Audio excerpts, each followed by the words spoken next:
Hello, everyone. This is Claudiu Murgan, the host of the Spiritual Inspire podcast. And today, my guest is Cristiana Eltrayan. Cristiana works as a therapist, international holistic speaker, and author.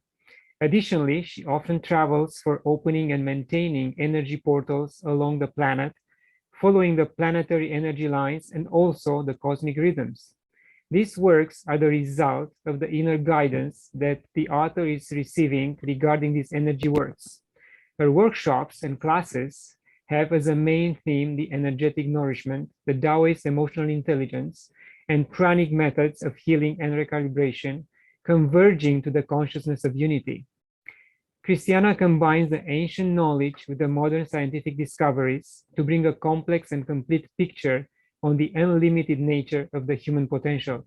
Christiana, thank you very much for joining me today. Thank you for inviting me. I'm really honored to participate. And I'm saying a big hi and a big hug to all the Romanians in Canada and everywhere else. I'm with you. Thank you. And in fact, you are the second Romanian guest on my show. The first one was Angelica Gana, a well-known Romanian singer who shifted from music for a while to spirituality. So your background is quite amazing, and we have to admit that building such a background in Romania is not an easy achievement, because until 1989, Romania was a communist stronghold, and afterwards the society went through chaos. And also Romania is a predominant Christian Orthodox country with strict religious dogma. So how did you discover other teachings and create a different mindset? Well, I love this country. However, interesting the background of it has been. I noticed that in Romania, many people, my friends and other acquaintances, had a very deep spiritual practice, which is unique for Europe and even the rest of the world. So really, some of the deepest, most profound spiritual practitioners that I found around the world, because my background has been built by traveling all over the world and all continents. Here in Romania, I discovered the deepest meditators, some of the deepest people on the spiritual path, actually. And all of us have sought for something else. We did not go against the Orthodox religion because, I love Mother Mary, I love the Christed energy. And yes, they have been before the Orthodoxy, but these still are strong presences and very connected to the Romanian belief system. However, many of my friends here in Romania have had contact with also the Tibetan techniques, the Chinese practices, the Taoist intelligence, and also the yogic tradition. So it has been quite a rich country in terms of spirituality and background. Even though the Asian traditions weren't our main practice or our main religion, there are many people here, much more than in other countries, I would dare to say, that are practicing this energy practice very deeply. So even since I was a child, I had an English teacher that I was doing private lessons with, that taught me about meditation. So I was 12 years old. That means this happened 26 years ago, 27 almost years ago. Now I'm 39. So even back then, there were people who were knowing about meditation, were practicing it.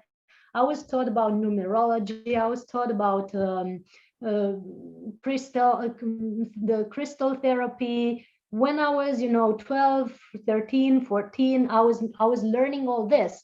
So here in Romania, there were people who silently were doing this work, or some, not many were loud, because there wasn't such a good feedback for that type of practice. And I practiced this type of thing and also vegetarianism until I was 19. So until 20 years ago. Then for 10 years, I totally forgot about it because I went into the corporate world and I got lost in it completely in the achievement game and many other games as well. And then I got back to it when I lost my balance and my health. So I had to go back to meditation. That was my first step back to health. I had to go back to spirit, basically, because otherwise I felt lost. I felt completely lost. I had to go back to healthy diet, and I did a firm commitment to vegetarianism and then veganism and then liquid diet and so on. And I got into learning deeper the Asian practices. So learning Qigong, Tai Chi, and Indian practices, Ayurvedic practices, yogic practices, Chinese healing methods, Taoist, tantric methods. Me by my friends in Romania, first and foremost. And then I learned about jasmine, mantek chia, the other teachers of the West. I went into retreats with them. I went into dark rooms for several days or weeks, in Thailand with jasmine and mantek chia. And I went deeper into what other people are doing. But eventually I had to come back because here I still say it's the deepest understanding of what spirit is. Many people say, without offending anyone, I got lost into the woo thing. Whilst here, we do have people who are fasting. Even back then, 10, 20 years ago, there were people fasting for 40 days with just water, or 60 days. Now we have the National Summit of Water Fasting people. There are people who are doing 70 days of just water here in Romania with prayer or meditation or, alongside with other practices, but they are deep into it. There are people who walked 1,000 kilometers, so they broke a record of 1,000 kilometers with just water or dry fast for 25 days, walking 1,000 kilometers in this heat. There's 35 degrees Celsius outside. They walked from Iași to Bucharest and back in order to be able to pray for peace and found a clinic for healing with fasting.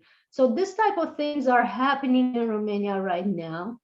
And the last record was in France of dry fast and 500 kilometers. I would say we're good at this. We're right on track. We have a Pranic festival in Romania for 7 years now with people that are nourished by light with a very high degree of consciousness. Jasmine is participating, mantek chia is participating alongside with other 20 or more speakers from all over the world. People from all over the world are coming. I love this country. It's a good place to play in. Actually. Yes, you've touched so many points there. And do you know of any clinic or doctors who are willing to monitor these people who are either dry fasting or water fasting over a long period of time, and monitor their vital signs, and then publish a document or a paper confirming that the body is not being harmed in any way by such type of fasting?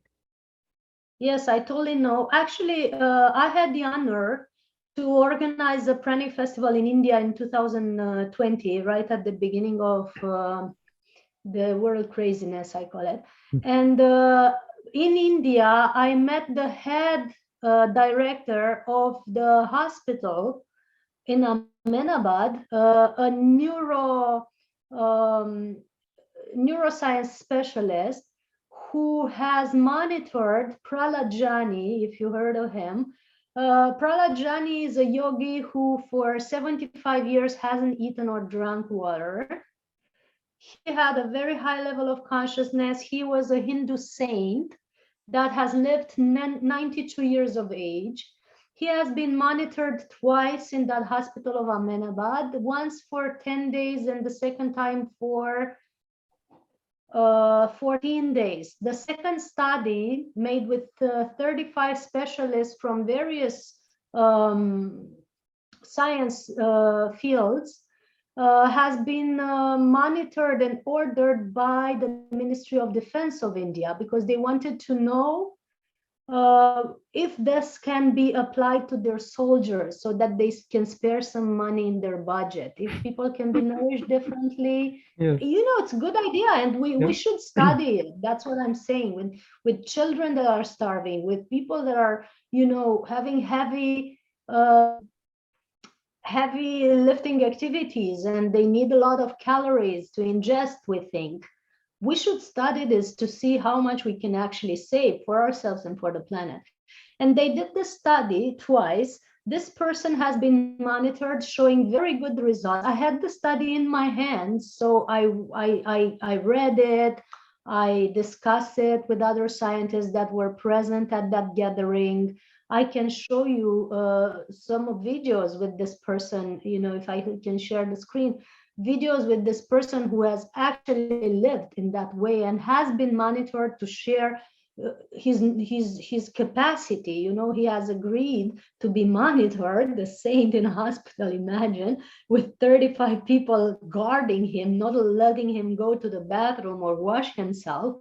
Imagine the level of consciousness to even agree to do that.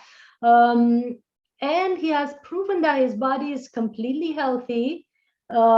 His mind was at a very high capacity. His body functions were at the age of almost a child, so his body age was way younger than his physical age.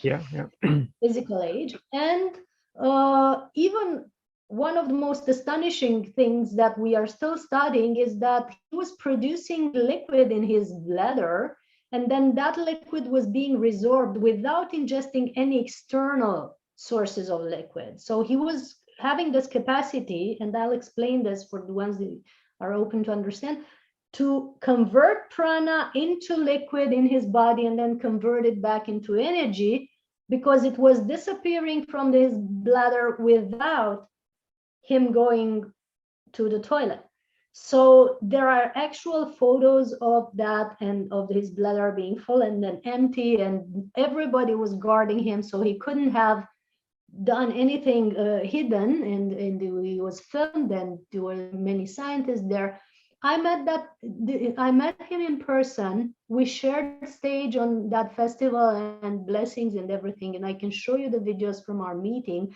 And the director of that hospital, with whom I'm now friends because we're collaborating now for more than 4 years, has agreed to participate in this team of scientists that we are creating, that are all interested in going further with the research.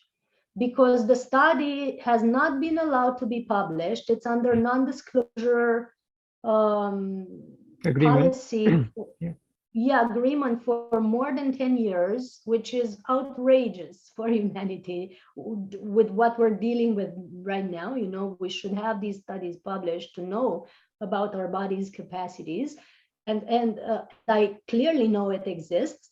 So he has agreed to go further into research. So we have formed a team with neurologists, the cardiologists, geneticists, physicists like Nassim Haramein and others who have had breatharian experiences or the experience of being nourished by prana, or have the belief that this is possible because it has been proven scientifically. So there's a geneticist called William Brown who is monitoring the mitochondria and the ATP, and he has noticed in his studies that we're actually producing ATP when we run or make sports, which is basically the body producing energy as we move without ingesting external sources of nourishment.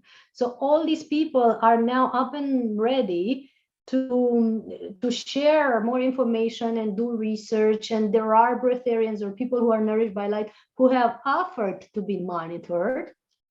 And but this team has been created right in the month of March of 2020.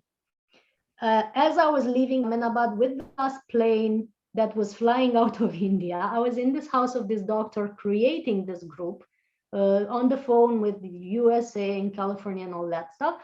And since then, we had a beautiful lockdown, non-traveling situation in which we haven't been able to get together at all. So we didn't do any further research other than collecting data and collecting information and sharing what everyone has discovered or experienced on a common group that is enriching with new doctors and specialists almost every month. So we are quite far advanced in this initiative. in this research, and I'm happy to say that, you know. Yeah, I'm glad that this type of initiative exists, and you guys are pushing for, because with all this fake news and you know, the pharma industry, which I'm very upset with, and sometimes even obsessed to bash them, because I know how much harm they cause and they keep causing. Now they are going after young kids, and there is no reason for them to do that other than destroying new generations or entire generations of human beings. So yes, I know there is, they are afraid for this type of reports to come forward and show the world how much we can achieve, our bodies can achieve through our minds and controlling the energies of our bodies. And that will be amazing. That will eradicate hunger. That will eradicate the need for going after natural resources more and more. And that will pretty much, yes, they will stop their excuses for lockdowns, vaccines, diseases, and everything else. So we'll see how it will happen in the near future. Yes, we're not at this moment against any system, because we have learned that everything happens for a bigger reason, and we have our, as human population, as global nationality, we do have our lessons to learn.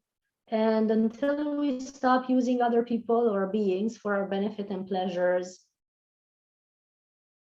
we will be used as well. That's very important. I'm just going to repeat it because it's the key to ending this. So the key to ending this whole situation is not fighting against something, but really we have to stop using other beings for our benefit and pleasure, so that the cycle of us being used and abused would stop. It's even logical from the perspective of the law of cause and effect, from the perspective of karma and dharma, from the Tibetan, from any angle we would look at it, the logic, the science, the quantum physics, or the religion, it makes sense. I hope people see the truth in it. Then the system in place that are equalizing this energy or balancing out this energy that we ourselves are producing with our behavior, they will disappear by default. They will no longer be needed. So nobody's actually doing harm. It's just a system of balancing. That doesn't mean that I'm encouraging what is happening right now. That doesn't mean that I agree or enjoy at all what is happening right now. I'm just saying we are the ones that need to stop using animals, using children, for trade and commerce of bodies. All that stuff has to cease, and then we will be free. It's very simple. Yeah. And using other beings, using other beings for our benefit and pleasure can start from our plate. It's very easy. Okay, we cannot stop children slavery, but we can stop using meat. We can choose dairy that is vegan instead of non-vegan dairy, so to speak, or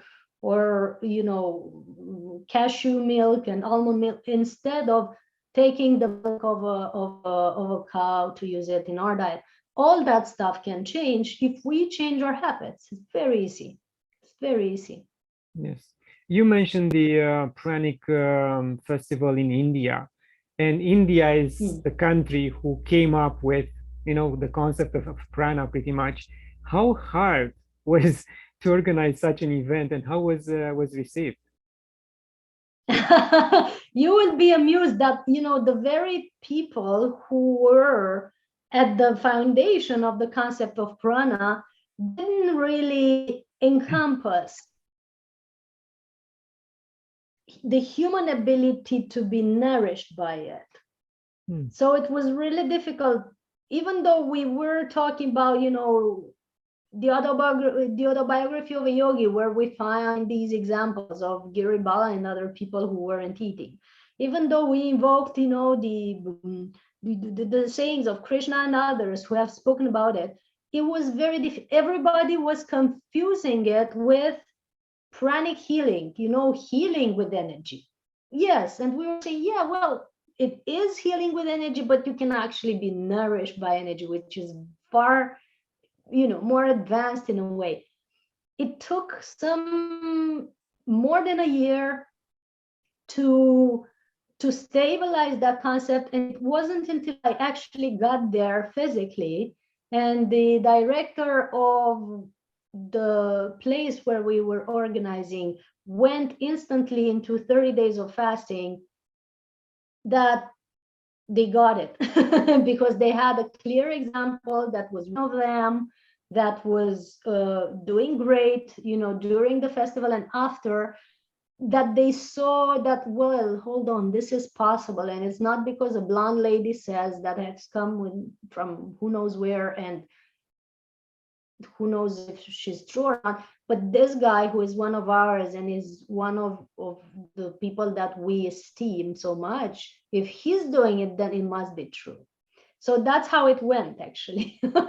And now I'm the board member of that organization, luckily, and there's much more credit for what we say and do, and the people are really trusting it. And since then, since 2020, we have organized, hundreds of conferences together for thousands of people from India that really got it, and now it's different. I'm happy to have brought that home, and Jasmine was before me. She was the president of the Global Congress for Spiritual Sciences there. So we left a trail, I would say, that is now nice and growing. Interesting. And how have your life changed after meeting Jasmine and doing the courses with her? Yes, it changed completely. Because I was already on a spiritual recovery path. I had started meditation. I had started vegetarianism when I met her. I had done some powerful detox practices, including Oshawa and so on. And then I went to some friends from Romania. I said, well, there's this lady having a workshop in Bucharest. She's saying she's not eating for 30 years. Come check her out. I felt instantly that this is true.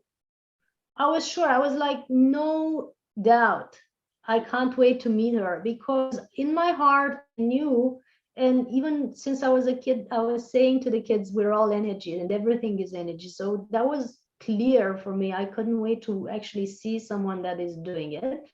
When I was a kid, I had about a few months when I was eating very, very, very little, like half an apple a day or so. And I was very vital and thriving. So I knew that something is possible. I never had a name for it or a definition or even thought of it. But now there was someone coming and saying, well, I'm doing it for 20 years or 30 years. I was like, oh, it must be natural. And then I went into dark room for 10 days with no food and no light in Thailand. And during that training, I noticed that I can be without food and without hunger, both at the same time. And then I went out from the dark room and had more than 40 days where I couldn't eat. I didn't try to fast. I didn't try to, be breatharian or pranic or anything. My body just didn't want or need food at all. and even water in some days. And so I noticed, well, this is how we do it. And it was clear. And since the dark room, and having started the practices of being cleansed and nourished in a different way, I couldn't do the same things I was doing before, not even as a job. It didn't make sense. So I was having an event company, I was doing events for corporate companies and medical companies and so on. I came back home and I said, well, this doesn't make sense at all. I moved into another city, I left my house and everything and my company, and I started writing books and doing healing sessions and holding conferences on what I found. So it was a complete change. Yeah. Amazing. And can anyone start the dark room retreats? Do they need any preparation, or they just can walk in? I wouldn't recommend anyone to just walk in. It would be very difficult. I think it would be. I mean, for me, it would have been if I hadn't prepared. Uh, we all recommend. Many people have done dark rooms. You know, I've written a book about it. It's called Dark Room Retreat: A Lightful Mystical Experience, where I describe the before and after and during things. And definitely, we need to have a detox. It's necessary before any fasting or juice diet or anything like that. If you go in that without a detox, it will be hard.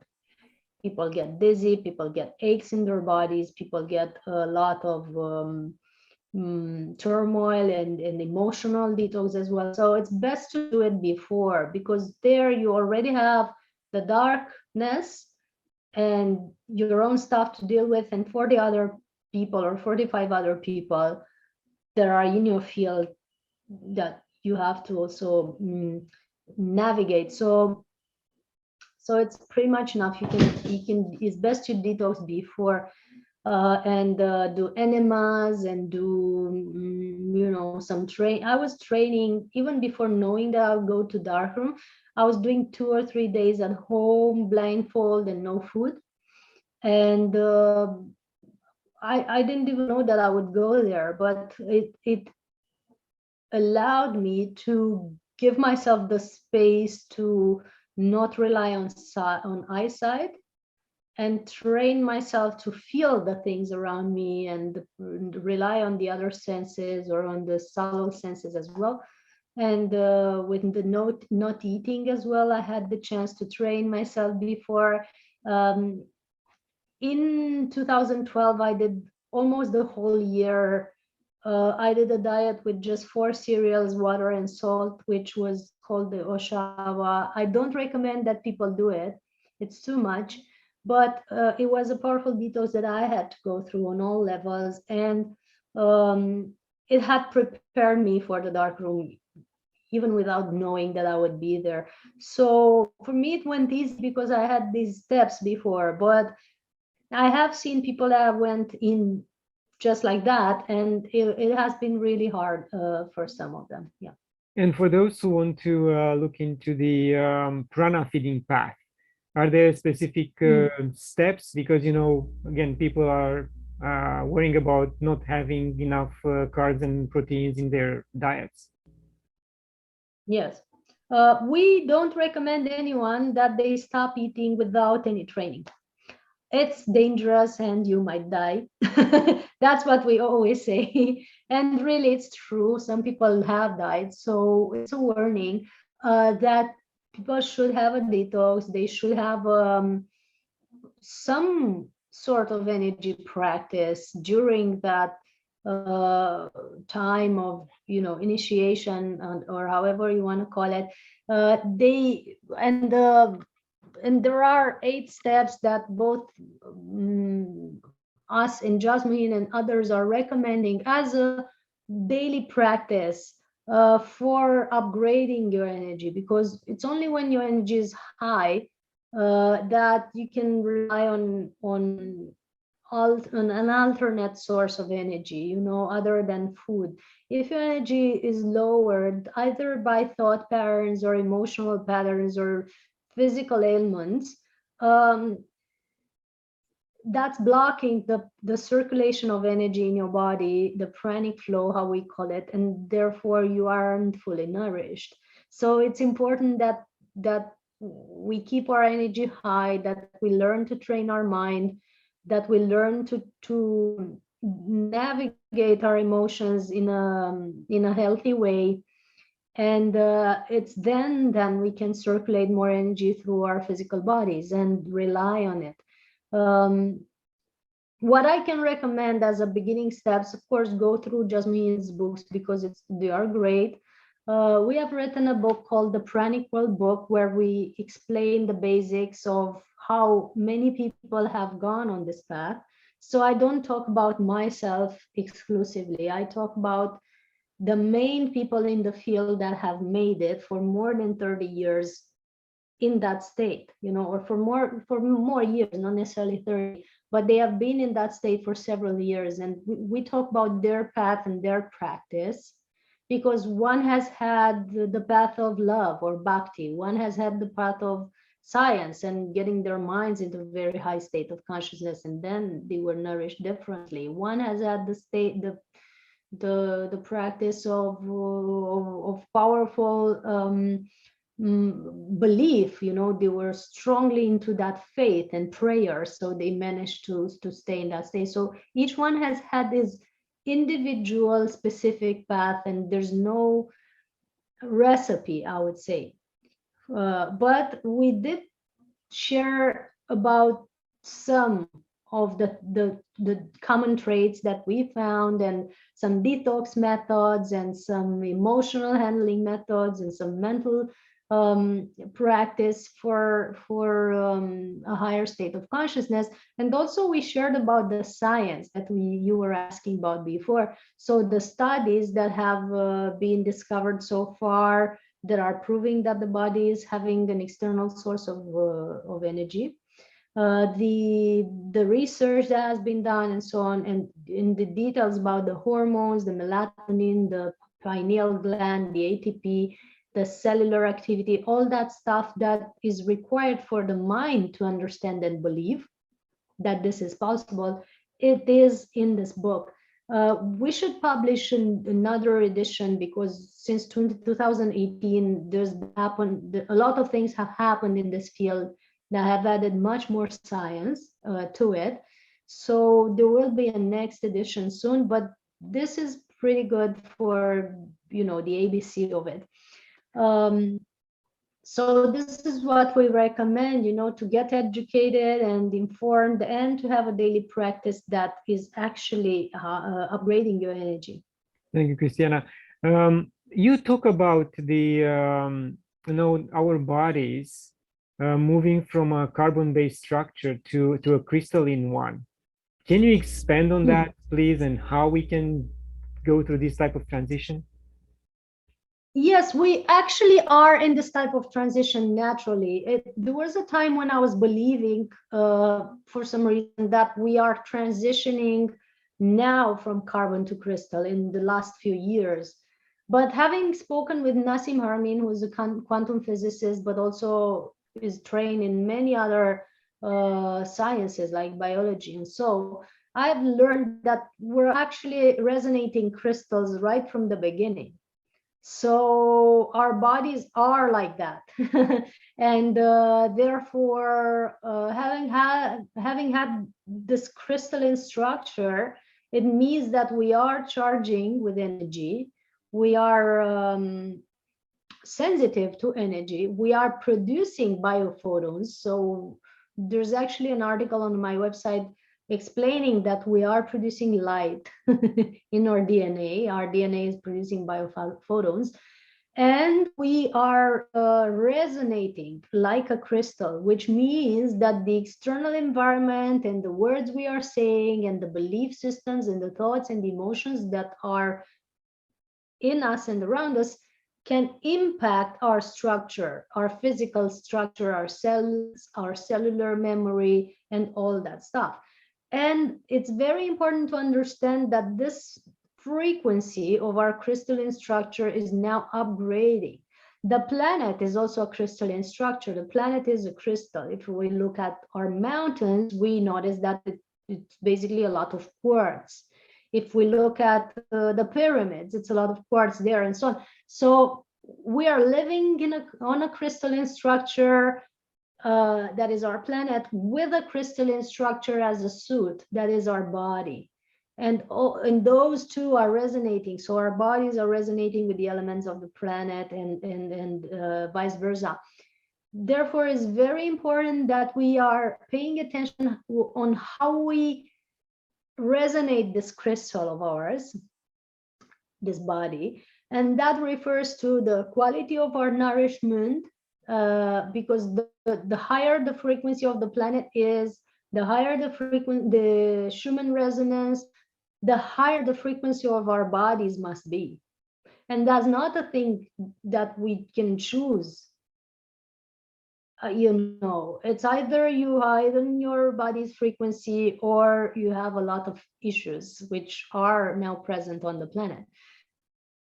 That proves that the body structure is evolving, and we need to update the way we nourish it and maintain it and treat it during our daily routine and all. So naturally, many people have gone into a vegetarian and vegan diet over these years because of this increase in frequency at the planetary level.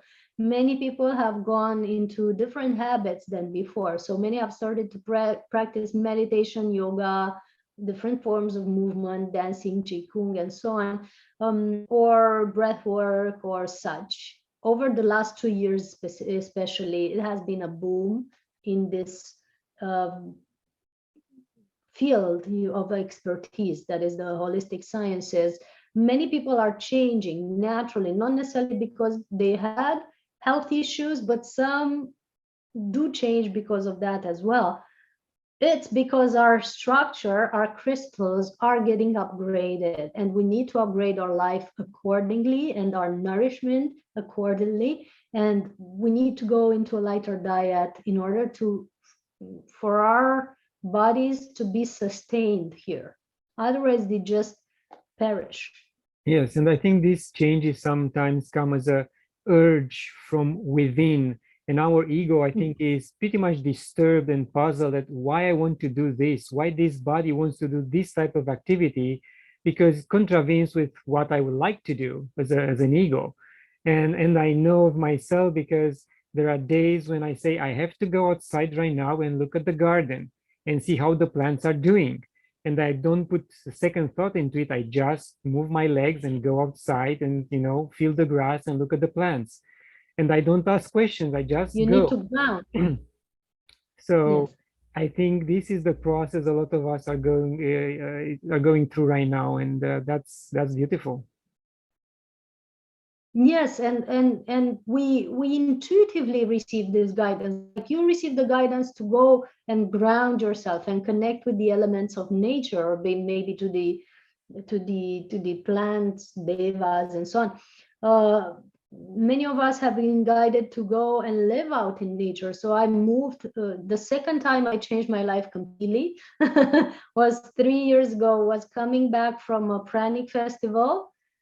And I came into a specific city here in Romania, or, even it's a bit of a countryside. And I couldn't leave for almost 1 month. And I was prolonging my stay at different hotels, and I just couldn't leave. I know it sounds crazy. I mean, luckily I didn't have a 9-to-5 job. I was, working on my own. But eventually, when I calculated the budget of that last month, it was completely illogical, of course. So the next logical step was to rent an apartment on long term, because it was clear to me that I might want to come back there. And the next logical step is I didn't leave for 3 more months, and then for another 3 more months. And then I figured, oh, I'm actually living there now. So that's how my next move in life has happened, totally intuitively, totally logical, totally unsustainable, if you will, from the financial perspective or calculations. That made no sense for the mind, yet I have respected my inner calling, and it has been the best decision I made in the past few years. because it was necessary for me to live near a forest, to be able to go up in the mountain, to live a different lifestyle when I'm not flying or traveling, that would allow my body to calibrate back into stillness when I need to. So many of us are guided in this way, and I know many of you are hesitant to do these moves or changes because some of the people around you aren't agreeing, or some of the financial or job or alignments aren't feeling that are into place. But once you make the step, everything falls into place eventually. It just takes the courage to just do it. Yes, see, you change cities, I change countries, so still but almost the same level. Christiana, something else drew my attention. I mentioned in the introduction that you travel the world for opening and maintaining energy portals. Can you go a little bit deeper, whatever you can share with us, what type of portals, what's the benefit, and if you're working with anyone else? It's interesting that we have finally understood that our body has an energy system, and so many more people now are understanding that we can monitor this energy system of our body, and we can notice and even photograph or film the chakras and the energy nadis, that the energy channels of the body and so on. So that has finally been accepted to a very high degree now, even in medical clinics, especially abroad and so on.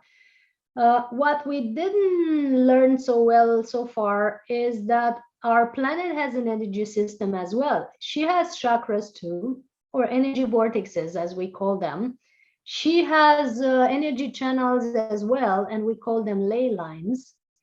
And she has blockages sometimes in these systems, much more than our bodies, I would say, because people have the bad habit to build in areas where they shouldn't build, cut forests, move streams of water, extract substances from the land like petrol and so on, and water from places where they shouldn't extract them. And that causes imbalances to the body of Gaia, because it is a physical body the same as ours. If we could think of Gaia as a spirit and then think of her body as a physical body that has, similar substances like our blood, and similar substances like our lymph, and similar substances like or processes like our nervous system and our energies, and think of it from the perspective of the way you would look at a human body, we would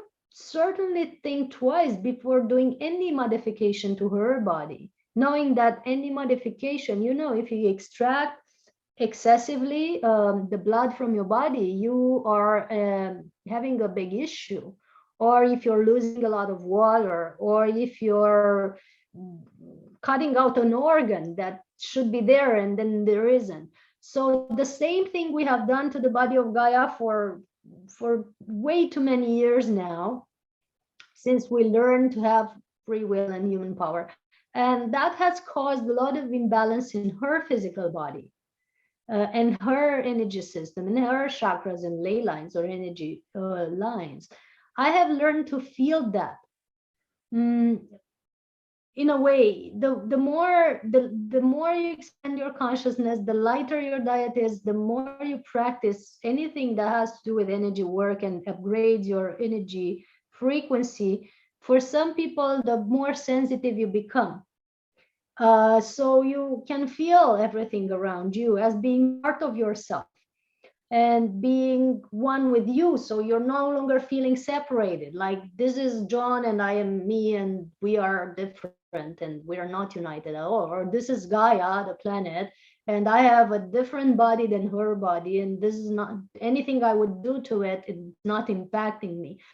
This has been the consciousness so far, but now it's changing so much for so many of us, and it has changed for me. So then when I go into a place, I feel as if my body is one with that place. So if there's an imbalance in that place, even today that a storm came in our city, I felt that storm in my body. I felt the pressure, I felt the turmoil of, the rain coming in, and then the ease of the water washing the land and so on. So you can feel when there's an imbalance in a place, or something is excessively polluted or excessively misused. And you can also feel when there's a good, very beautiful, powerful energy in a certain place. And we call that energy vortexes, or sacred sites, because they're more powerful than the center of a commercial center or a mall. So having been able to feel that for a long time, I've also learned how to balance my own energy in a way that can balance the energy of the place. I don't know to explain how this is being done specifically, but I know that the more people are balancing their energy and uplifting the energy in a certain place, the more uplifted the place is. And I can actually sometimes even see it with my inner eyes, that there's actually doors opening or energy vortices opening, and in more grace, more light, more energy is flowing in, or things are leaving that aren't meant to be there anymore, like entities or specific energies. You can actually see or feel them, and many people are seeing and feeling this. It's not a specific special trait that we have. It's many people that are having this capacity. We call them empaths, and also gatekeepers, because they have a specific connection to specific places or to several places in the planet. So it's like that, and it's not confined to just one person. Many people on this planet now are like the keys for unlocking specific areas of this planet and for upgrading the planetary chakras and the planetary grid that is then upgrading our bodies, because it's all connected. And what are the most well-known energy vortexes in Romania? Well, some of them I wouldn't speak of, because we want them pure still. I'm just taking a moment to plug in my laptop. But we do know about, for example, Sarmisegetusa. Many people have gone there, many prayers, rituals, because it's an old Dacian temple, they say, part of our old pre-Christian culture, but also it's much older than this. If you look at it, it's very connected to the shape and function of Göbekli Tepe and Stonehenge. So they are similar, they are points of resonance and sound sites where actually, it works a lot on the throat chakra and the capacity to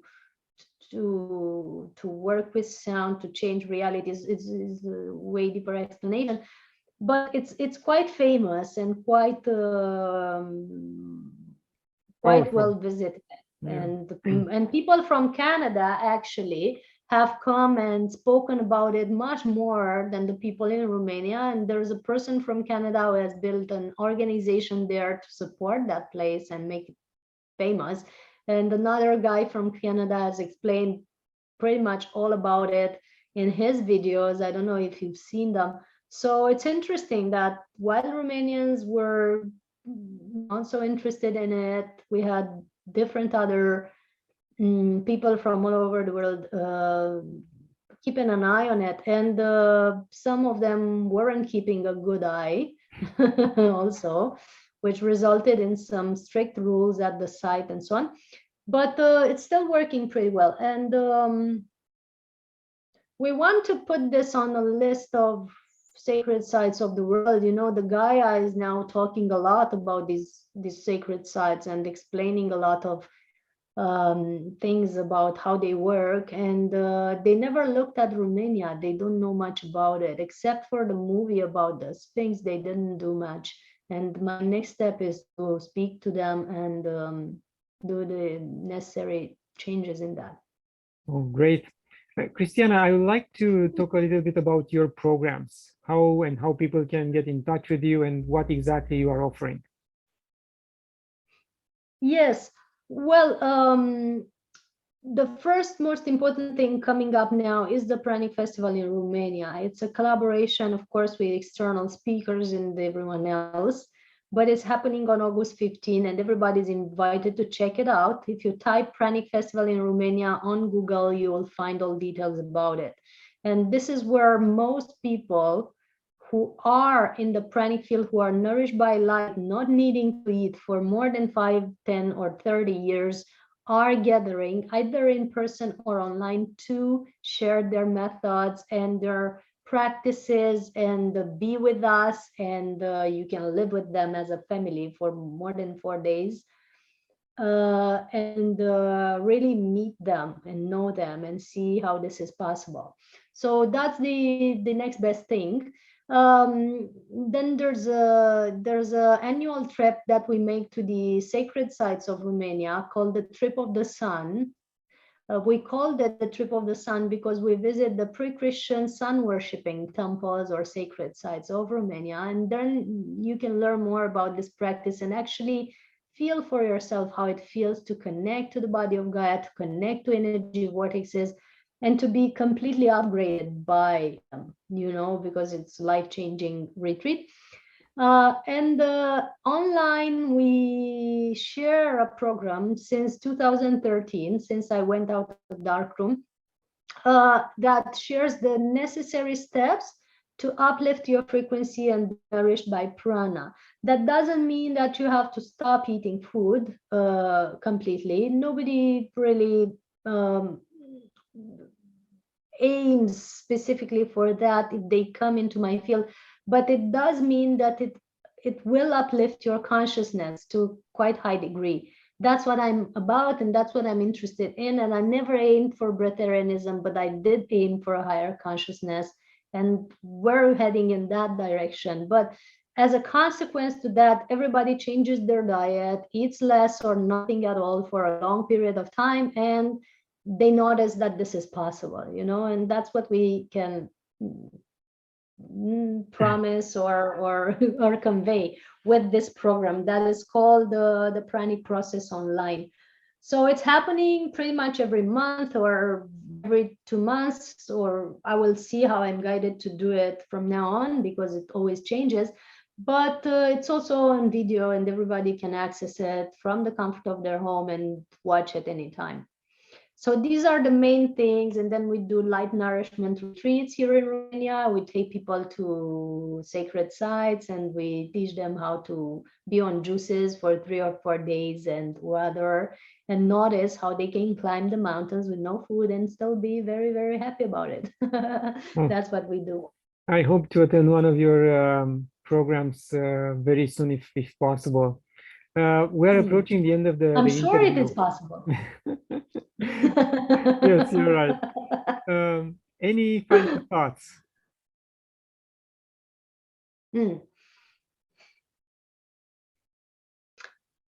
Despite the belief that spirituality is something that you should get good at or achieve, which is false, the main core of it is to be in a state of love for as long as you can.